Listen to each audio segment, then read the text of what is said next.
আসসালামু আলাইকুম, সবাইকে আমন্ত্রণ এক্সপার্টের পক্ষ থেকে। গত ক্লাসে আমরা দেখেছিলাম আইসিটির কোন চ্যাপ্টার থেকে কয়টা করে সৃজনশীল প্রশ্ন বা কয়টা করে এমসিকিউ থাকে।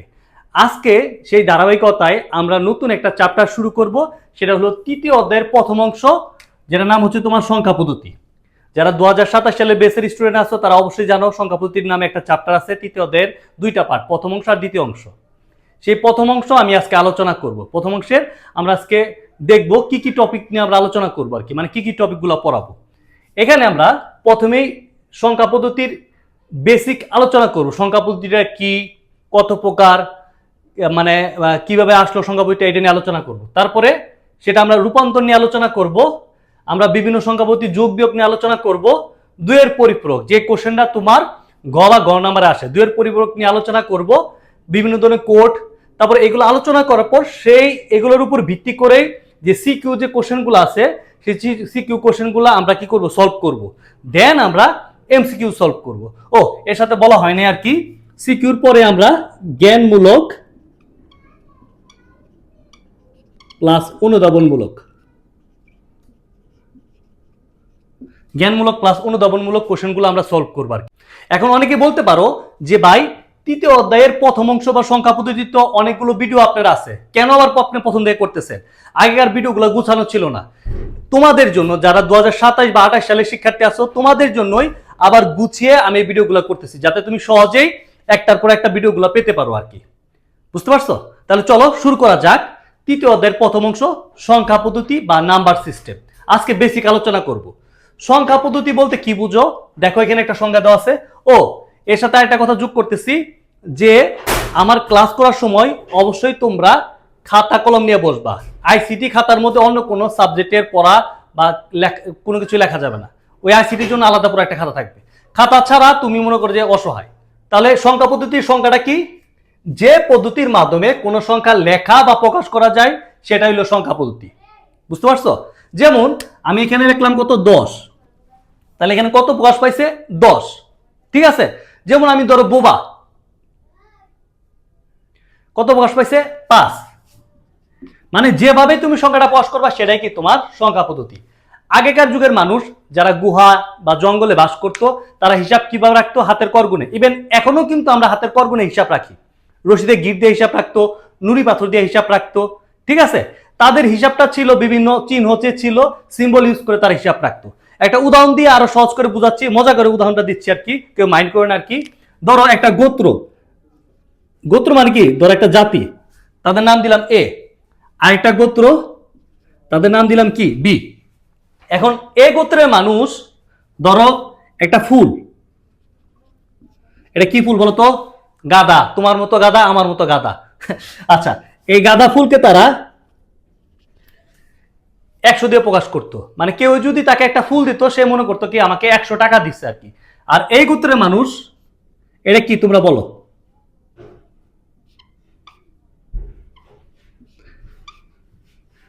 হ্যাঁ ঠিকই ধরছো, এটা হলো বাঁশ, বাংলার বাঁশ। কেউ যদি বাঁশ দিত, সে মনে করতো কি আমাকে 50 টাকা দিচ্ছে। ঠিক আছে, সাবধান। এখন এই গোত্রের মানুষ এই গোত্রে কি করতে পারে? কোনো কিছু কিনতে যাইতে পারে না? হ্যাঁ যাইতে পারে। ধরো এ গোত্রের মানুষ মানে এ জাতির মানুষ বি জাতির কাছে গেল কিছু কেনার জন্য। ধরো 50 টাকার কোনো জিনিস কেনার জন্য গেল আর কি। সে কি করলো? তার একটা ফুল দিল। ফুল দিল মানে কত টাকা দিল? 100 টাকা দিল। আর সে কি করলো? তার একটা বাঁশ ব্যাগ করলো। বুঝছো? তুমি কাউরে দিছো ফুল, সে দিছে তোমার বাঁশ, তুমি হইলো তুমি বাঁশ দিয়ে কি করতে যাবে? তারা মারতে যাবে না? ঠিক এরকম হয়েছে যে আমি দিলাম তোর ফুল, তুই দিলে আমার বাঁশ, দিলে হইলো। দুজনে কিন্তু ঠিক ছিল। কিভাবে ঠিক ছিল? তাদের গোত্রে 100কে প্রকাশ করার জন্য কি ইউজ করতো? ফুল ইউজ করতো। আর তাদের গোত্রে বাঁশ দিয়ে কি করতো? 50 প্রকাশ করতো আর কি। দেখো তো এখানে ফুল দিয়ে কত প্রকাশ পাইছে? 100। আর এখানে বাঁশ দিয়ে কত প্রকাশ পাইছে? 50। তাই আমি আবারও বলি, যারা 2028 সালের পরীক্ষার্থী আছো, তারা কলেজে মাত্র উঠলা, কাউরে ফুল দিতে যাও না। ফুল দিলে কিন্তু বাঁশ খাইবা। আর এটাই কিন্তু ট্রেন্ড চলতেছে, ফুল দিলে বাঁশ খাইতে হইব। আচ্ছা, এটা আমি একটু মুছে দেই। এখন আলোচনা করব সংখ্যা পদ্ধতির প্রকারভেদ নিয়ে। সংখ্যা পদ্ধতি হচ্ছে তোমার দুই প্রকার।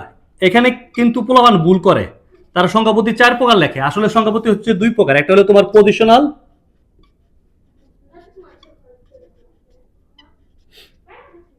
আর একটা হচ্ছে তোমার কি নন পজিশনাল।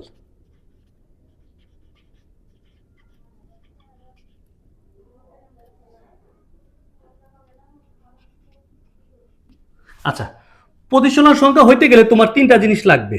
কি কি জিনিস লাগবে? এক নম্বর লাগবে হলো তোমার নিজস্ব মান, দুই নম্বর লাগবে হলো তোমার নিজস্ব বেস, বেস বা ভিত্তি, আর তিন নম্বর লাগবে কি তোমার স্থানীয় মান।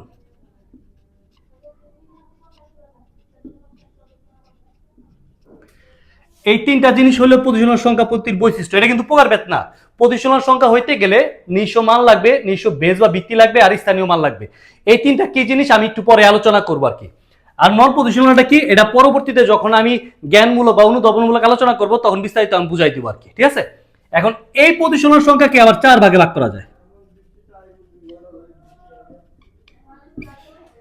কি কি দেখো তো? তাহলে এই পজিশনালকে কয় ভাগে ভাগ করা যায়? 4 ভাগে। কি কি? ধরো তোমার একটা ভাই আছে।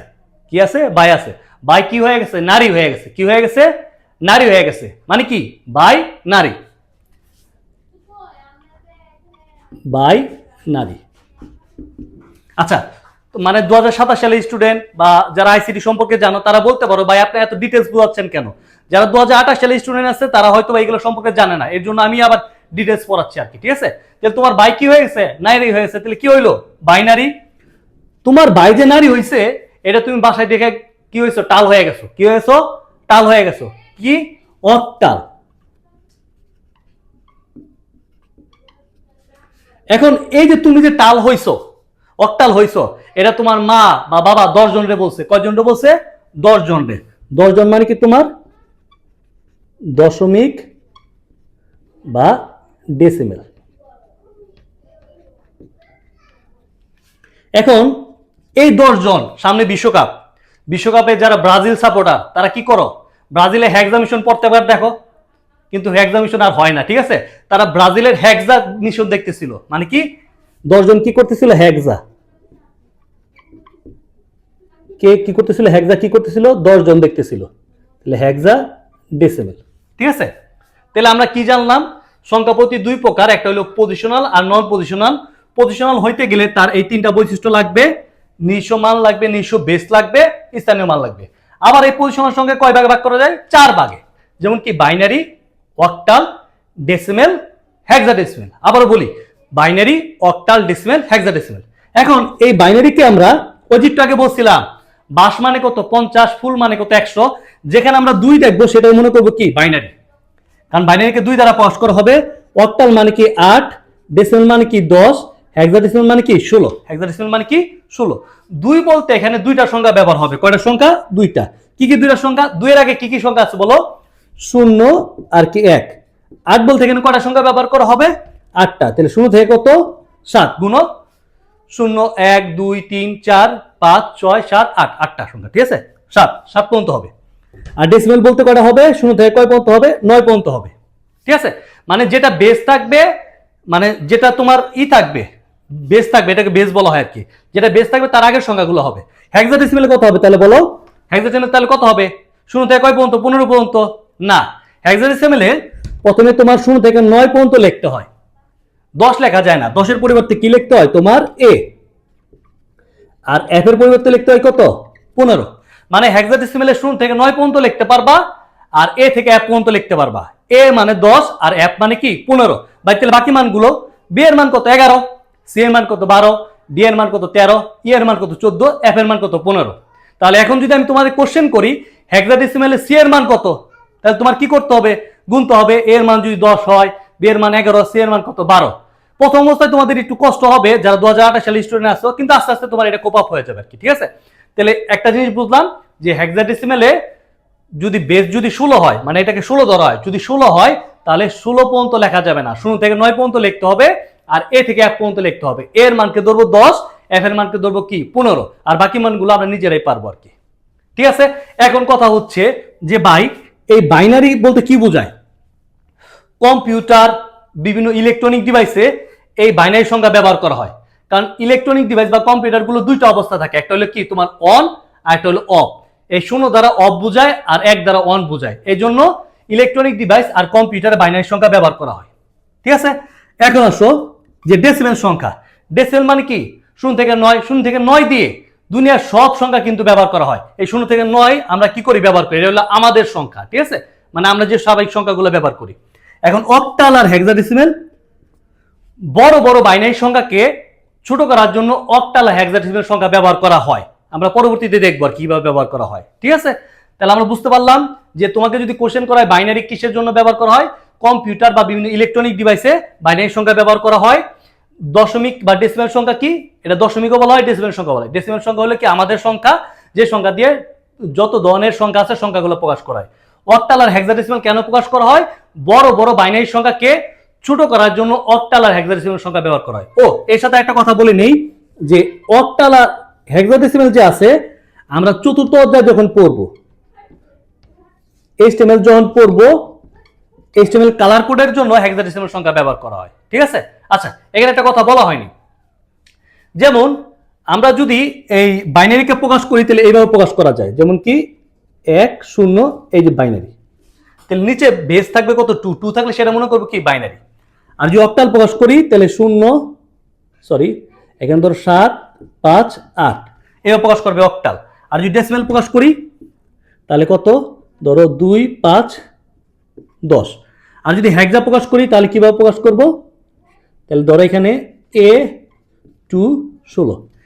এই বেসগুলো, এটা বেস যেটা নিচে থাকে তাকে বলা হয় কি বেস। এই বেসগুলো দেখে বুঝবে এটা কোন ধরনের সংখ্যা। যদি 2 থাকে তাহলে এটা বাইনারি, যদি 8 থাকে সেটা কি অক্টাল, যদি 10 থাকে সেটা কি ডেসিমেল, যদি 16 থাকে সেটা কি হেক্সা।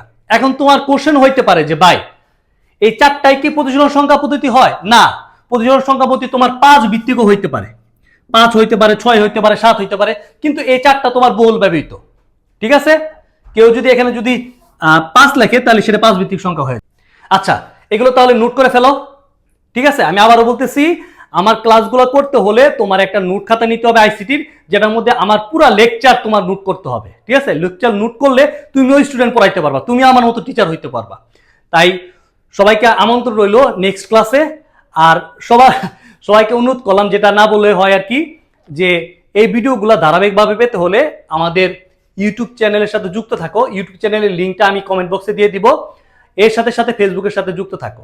আর একটা কথা বলে নিই, তোমার বন্ধু বা বান্ধবী বা অন্যরা যাতে ভিডিও দেখে উপকৃত হইতে পারে, এর জন্য বেশি বেশি করে ভিডিওটা শেয়ার করো, কমেন্ট করো। ধন্যবাদ সবাইকে।